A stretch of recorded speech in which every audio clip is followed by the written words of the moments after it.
Ei, você aí, você gostaria de aprender como que resolve esse exercício?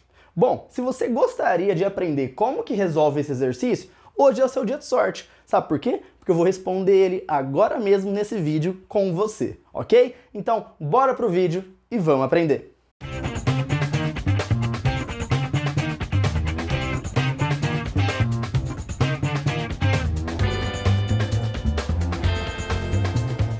Bom dia, boa tarde, boa noite ou boa madrugada para você aí de casa que está me assistindo. Seja muito bem-vindo ou bem-vinda a mais um vídeo aqui do canal. E hoje, pessoal, nós vamos responder esse exercício maravilhoso aqui da UFPR. Bora lá? A constituição elementar da matéria sempre foi uma busca do homem. Até o início do século XIX, não se tinha uma ideia concreta de como a matéria era constituída. Nas duas últimas décadas daquele século e no início do século XX, observou-se um grande avanço das ciências e com ela a evolução dos modelos atômicos. Acerca desse assunto, numere a primeira coluna de acordo com a sua correspondência com a segunda coluna. Bom, pessoal, então nesse caso nós percebemos claramente que é um exercício de modelos atômicos, perfeito? Então se você tem dúvida em exatamente qualquer modelo atômico que você pensar que você estuda aí no ensino médio, faz o seguinte, entra na minha playlist aqui do canal de modelos atômicos e dá uma estudada. Sabe por quê? Porque minha playlist ela é completa. Eu trago do básico ao avançado. Então eu tenho ali desde a parte trabalhando lá na questão de Demócrito, Leucipo e vou, por exemplo, trabalhando ali até Schrödinger para você ter uma ideia de quão avançado eu trouxe aqui essa playlist de graça para você aqui no canal. Tá bom? Então vamos lá, pessoal. Perceba que aqui nós temos duas colunas. A primeira coluna que nós estamos trazendo algumas informações e numerada de 1 a 5. A segunda coluna já tem outras informações, só que não é numerada. O que a gente tem que fazer? Nós temos aqui nesse caso, pessoal, que colocar o número da primeira coluna na segunda. E depois disso, nós precisamos assinalar a alternativa correta que vai representar essa numeração que a gente formou. Bora lá? Então vamos lá. A primeira informação da segunda coluna fala o seguinte: partícula de massa é igual a 9,109 vezes 10 a menos 31 kg e carga elétrica de menos 1,602 vezes 10 a menos 19 coulombs, tá certo? Então, pessoal, o que acontece? Você precisa decorar, nesse caso aqui, esses números? Não, mas você tem que ter uma ideia de uma informação muito importante. Lembra quando a gente estuda lá no modelo atômico de Rutherford? O que eu ressaltei para você na minha aula de Rutherford? Que a massa do elétron ela é praticamente insignificante, ela é praticamente desprezível, porque em comparação com a massa do próton, ela é muito, muito, muito pequena. Ou seja, se nós temos aqui uma massa tão pequena essa, perceba a ordem de grandeza. Aqui, pessoal, nós estamos trabalhando com 10 a menos 31. Ou seja, dentre as opções que nós temos aqui, claramente, nesse caso, a gente já está trabalhando com o elétron, perfeito? Então, nesse caso, nós já colocamos o número 2, porque estamos trabalhando com o elétron. Vamos analisar as alternativas aqui e ver quais delas já começam com o número 2? Bom, nós conseguimos perceber nesse caso que a alternativa B e a alternativa E a gente pode já cancelar. Por quê? Porque ela começa com o número 1, falando que no caso seria o próton, mas não, é o elétron. Por isso que nesse caso a gente já pode cancelar ela. Mas, Bruno, eu não tinha essa informação a respeito aí da parte da massa. Bom, você tem uma segunda pista também nessa informação. Tá vendo que a carga elétrica dela aqui é negativa? Dentre essas opções, tem mais alguma partícula, a não ser o elétron, que tem carga negativa? Não. Nós temos apenas outra partícula aqui, que é o próton. Mas o próton, ele tem carga positiva. E as demais informações, a 3, a 4 e a 5, trata-se de quê? De modelos atômicos. Ou seja, é mais um indício para você colocar aqui elétron na primeira informação. Certo? Vamos para a segunda. Partícula constituída por um núcleo contendo prótons e nêutrons rodeados por elétrons que circundam em órbitas estacionárias.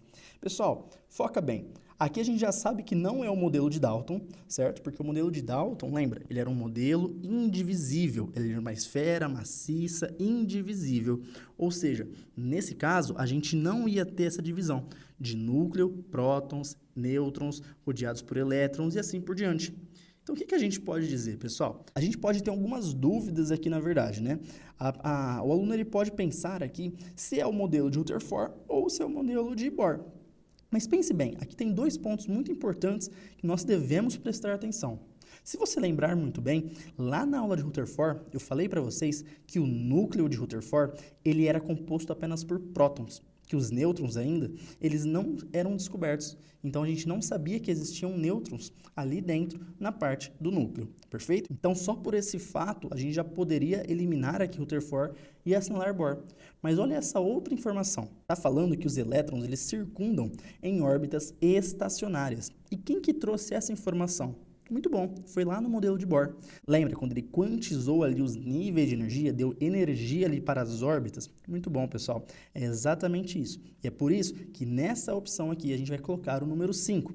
Perceba que nesse caso, nas alternativas agora, a gente já se limita à alternativa A ou à alternativa D. Perceba que continua ali 2 e 5.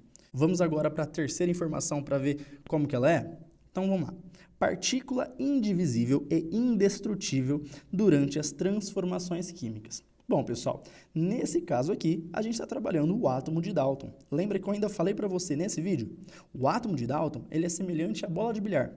Naquele caso, ele está representando como um átomo esférico, maciço e indivisível. Portanto, nesse caso, nós colocamos o número 3. Ou seja, aqui a gente já consegue saber que a alternativa correta é a alternativa A. Porque lembra que a gente estava entre a alternativa A e a alternativa D? Perceba que a alternativa D coloca esse caso como o número 4, mas não é o átomo de Rutherford. Por isso que a gente já pode assinalar a alternativa A. Mas vamos continuar respondendo aqui para não restar nenhuma dúvida para você. Mas se você tivesse um vestibular, a forma mais correta de você fazer aqui, poupando o tempo nesse caso, era já assinalar a alternativa A e partir para a próxima, porque aí você consegue poupar um bom tempo, né? E conseguir dedicar ali em outra questão. Mas vamos lá. Próximo campo, próxima informação. Partícula de massa igual a 1,673 vezes 10 a menos 27 quilos, que corresponde à unidade de massa atômica. Bom, pessoal, nesse caso, perceba que quando a gente compara essa massa com a massa do elétron, ela continua muito pequena, certo? Isso é óbvio, porque a gente está trabalhando aqui numa ordem de grandeza de 10 a menos 27. Mas perceba que ela é significativamente maior que a massa do elétron. E nesse caso, tem outra partícula para a gente trabalhar aqui? Não. Então a gente já pode colocar aqui como é o próton nesse caso. Mas por que eu estou trabalhando dessa forma? Porque você não tem a obrigação de decorar, por exemplo, a massa do elétron, a massa do próton e assim por diante. Mas você precisa ter esse olhar crítico para conseguir olhar esse valor e conseguir analisar como que você interpreta ele. Perceba que você tem a massa do elétron e a massa do próton. Você tem que saber ali analisar e fazer esse jogo de cintura aqui para conseguir olhar de forma crítica para esses valores e determinar quem que é o próton e quem que é o elétron através disso. Tá bom? Mas outra informação aqui que vai te ajudar é a segunda parte, que corresponde à massa de uma unidade atômica. Lembra, quando a gente está falando do átomo, lá no modelo de Rutherford a gente já disse isso. A massa do átomo, ela é praticamente composta pela massa ali dos prótons, tá bom? Porque ela é muito mais significativa em comparação aos elétrons. Então, nesse caso aqui, é o 1. E perceba que a alternativa A também colocou como 1. Ou seja, a gente está condizendo aqui com o que a gente assinalou. Vamos para a última agora? Partícula que possui um núcleo central dotado de cargas elétricas positivas, sendo envolvido por uma nuvem de cargas elétricas negativas. Bom, pessoal, nesse caso aqui, restou apenas o átomo de Rutherford e é exatamente isso. Lembra, o átomo de Rutherford ele é dividido de uma forma que, no centro, fica um núcleo muito denso e muito pequeno, que é constituído por prótons. E ao redor, nós temos ali a eletrosfera. E nessa eletrosfera é onde a gente vai encontrar ali os elétrons que têm carga negativa. Ou seja, quando a gente fala que o núcleo central é dotado de cargas elétricas positivas, está certo, porque nós estamos falando do núcleo composto por prótons. Quando a gente fala que no final ali, que está sendo envolvido por uma nuvem de cargas elétricas negativas, também está certo, porque a gente está trabalhando aqui no caso com os elétrons, perfeito? Então, a alternativa correta aqui é a alternativa A. E sabe o que me lembra a letra A? A letra A me lembra amor, me lembra aprovação, que é tudo que você vai ter aí na sua vida. Legal, né? Tá vendo como que é muito importante a gente ter essa correção comentada em vídeo? Muito bom. Se você gostou dessa correção de exercício, fique tranquilo que eu tenho uma surpresa para você. Exatamente. Eu separei um total de 30 exercícios para você sobre o modelo atômico de Bohr. Pois é, sabe por quê? Porque o modelo atômico de Bohr é o modelo atômico mais cobrado para os vestibulares, cai com uma grande frequência. Se cai com uma grande frequência, nada mais justo do que eu explorar de uma forma um pouco mais aplicada, certo? Então eu trouxe mais exercícios dessa vez, abordando aqui a parte do modelo atômico de Bohr, por justamente ter essa frequência muito alta nos vestibulares. Mas Bruno, como que eu tenho acesso a essas listas de exercícios que no final vão totalizar 30 exercícios de vestibular? Muito bom! Aqui na descrição eu separei um ou mais links que você vai ter acesso a todos esses exercícios. Basta você clicar aqui na descrição, acessar ali o link que você vai ser levado a um formulário. Você preenche os seus dados e você vai ter acesso ali às questões. Você consegue responder essas questões ali mesmo no formulário. E depois de enviar o formulário, você consegue ter o feedback, o seu retorno, se você acertou ou se você errou cada uma das questões. Olha que fantástico!